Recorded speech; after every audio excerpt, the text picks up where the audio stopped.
আসসালামু আলাইকুম। সবাইকে কেমিস্ট্রি কুইক শর্ট সিরিজে স্বাগতম।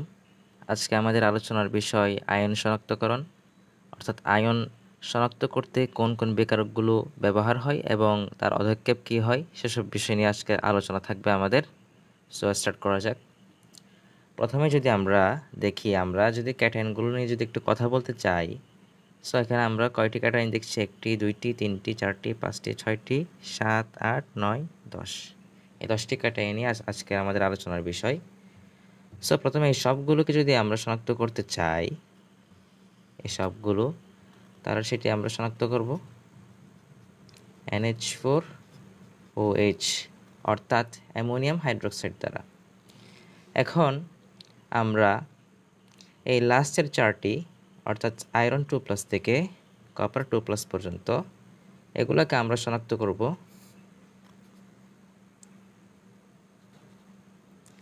Ca4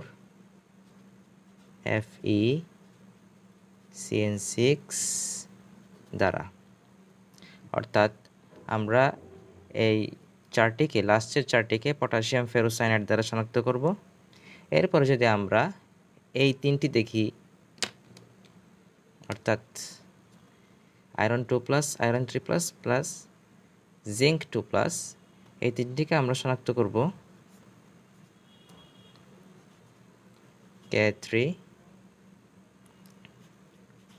FeCN6। অর্থাৎ আমরা পটাশিয়াম ফেরিসায়ানাইড দ্বারা আয়রন 2+, আয়রন 3+ এবং জিঙ্ক 2+ শনাক্ত করব। এখন যদি আমরা জাস্ট শুধু এই দুইটার জন্য দেখি, অর্থাৎ আয়রন 2+ এবং আয়রন 3+, এই দুইটিকে আমরা শনাক্ত করব NH4CNS দ্বারা, অর্থাৎ অ্যামোনিয়াম থায়োসায়ানাইড দ্বারা। সো এই গেল এই আয়নগুলোর হিসাব। এখন আমরা ইন্ডিভিজুয়াল যে আয়নগুলো রয়েছে সেগুলো যদি একটু দেখার ট্রাই করি। এখানে প্রথমে রয়েছে সোডিয়াম পজিটিভ এবং এটিকে আমরা শনাক্ত করব Ca2H2SB2O7, অর্থাৎ পটাশিয়াম পাইরোনিউক্লিয়েট দ্বারা আমরা সোডিয়ামকে শনাক্ত করতে পারি, সোডিয়াম আয়নকে শনাক্ত করতে পারি। এখন NH3 এবং NH4+, অ্যামোনিয়াম এবং অ্যামোনিয়াম আয়ন, এই দুইটিকে আমরা শনাক্ত করতে পারি ন্যাসাল দ্রবণ দ্বারা।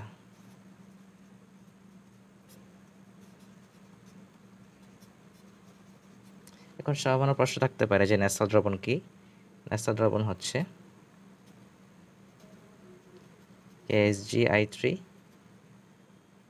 প্লাস পটাশিয়াম হাইড্রোক্সাইড আর সোডিয়াম হাইড্রোক্সাইড এর মিশ্রণ। এই মিশ্রণকেই মূলত ন্যাসাল দ্রবণ বলা হয়। সবশেষে যদি আমরা আসি Pb2+, এই Pb2+কে শনাক্ত করা হয়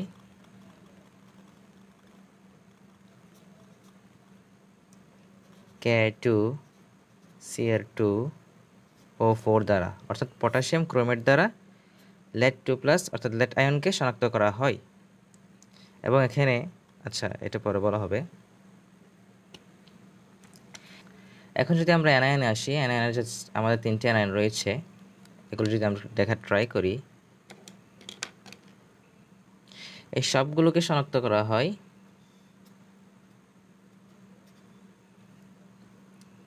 CH3COOPB, অর্থাৎ লেড অ্যাসিটেট দ্বারা।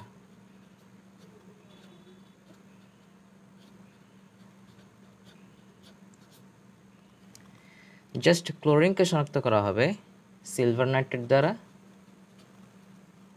এবং এগুলোকে শনাক্ত করা হবে ব্যারিয়াম নাইট্রেট দ্বারা।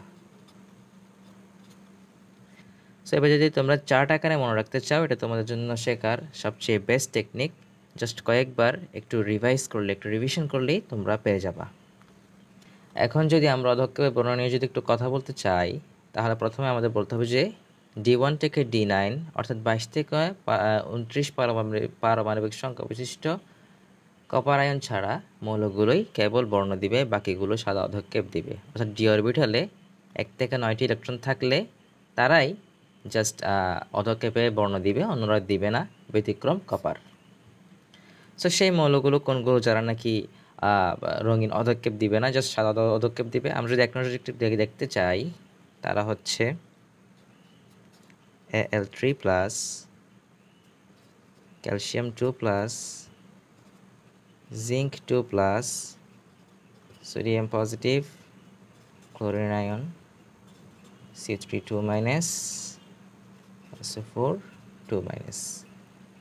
এরা সবাই সাদা অধক্ষেপ দিবে।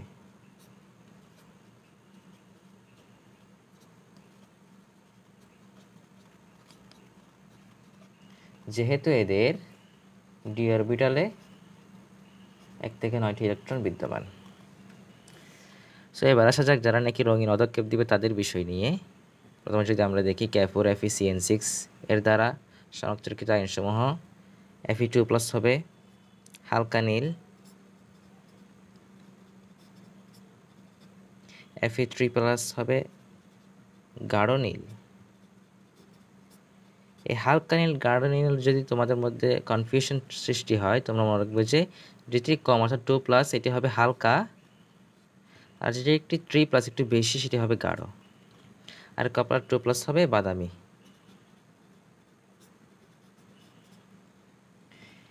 এরপরে পটাশিয়াম ফেরিসায়ানাইড দ্বারা শনাক্তকৃত আয়নসমূহের বর্ণ যদি আমরা দেখি, Fe2+ হবে প্রোশিয়ান ব্লু, বা অনেক সময় জাস্ট নীল বলা হয়। আবার Fe3+ হবে এখানে বাদামি। এরপর NH4OH অর্থাৎ অ্যামোনিয়াম হাইড্রোক্সাইড যদি আমরা দেখি, এর দ্বারা শনাক্তকৃত আয়নসমূহ Fe2+ হবে সবুজ, Fe3+ হবে বাদামি, কপার 2+ হবে নীল।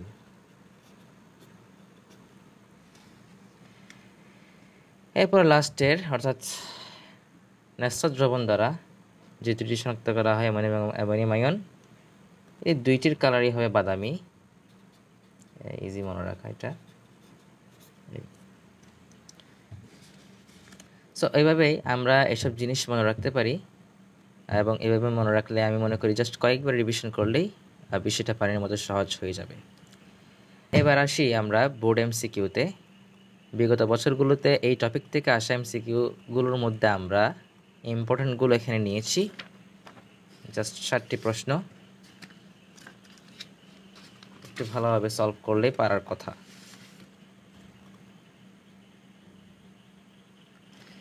সো প্রথমেই বলা হচ্ছে নেসলার বিকারক ব্যবহার করা নিচের কোন আয়ন শনাক্ত করা হয়। সো এখানে যদি আমরা দেখি যে নেসা দ্রবণ অর্থাৎ NH4+ এখানে সঙ্গে মিলে আনসার হবে 3। এরপরে বলছে নিচের কোন ধাতুর আয়ন শনাক্তকরণে K2H2Sb2O7 অর্থাৎ পটাশিয়াম পাইরোঅ্যান্টিমেট প্রয়োজন, সেটি হবে সোডিয়াম, যা আমরা সোডিয়াম এখানে দিয়েছি। 3 নম্বর প্রশ্নে বলা হচ্ছে কোনটি শনাক্তকরণে পটাশিয়াম টেট্রাআয়োডো মার্কিউরেট 2 যৌগ ও সোডিয়াম হাইড্রোক্সাইডের মিশ্রণ ব্যবহৃত হয়। পটাশিয়াম টেট্রাআয়োডো মার্কিউরেটকে বলা মার্কিউরেট হচ্ছে এটি টেট্রাআয়োডেট মার্কিউরেট, এবং এর সাথে পটাশিয়াম হাইড্রোক্সাইড বা সোডিয়াম হাইড্রোক্সাইড, এখানে বলা হচ্ছে সোডিয়াম হাইড্রোক্সাইড। সো এটি ন্যাসা দ্রবণ, এবং ন্যাসা দ্রবণ দ্বারা কী কী শনাক্ত করা হয়? অ্যামোনিয়াম আয়ন শনাক্ত করা হয়। খুব ইজি আনসার, প্রশ্ন যা বুঝতে হবে। 4 নম্বর প্রশ্নে বলা হচ্ছে কোন বিকারক দিয়ে কপার 2+ এবং Fe2+ উভয় আয়ন শনাক্ত করা যায়। সো আমরা যে চারটা আবারও দেখি, কপার 2+, Fe2+, অর্থাৎ অ্যামোনিয়া দ্রবণ দ্বারা।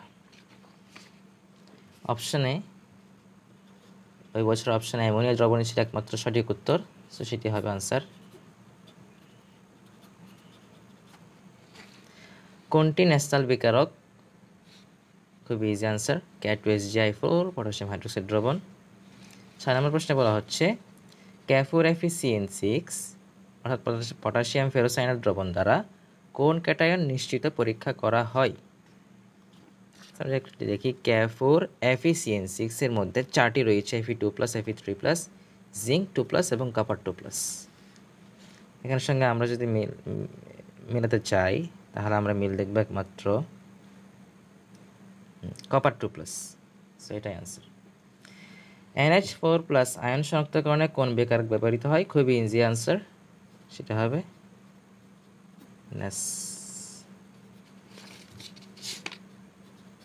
নেসলার দ্রবণ।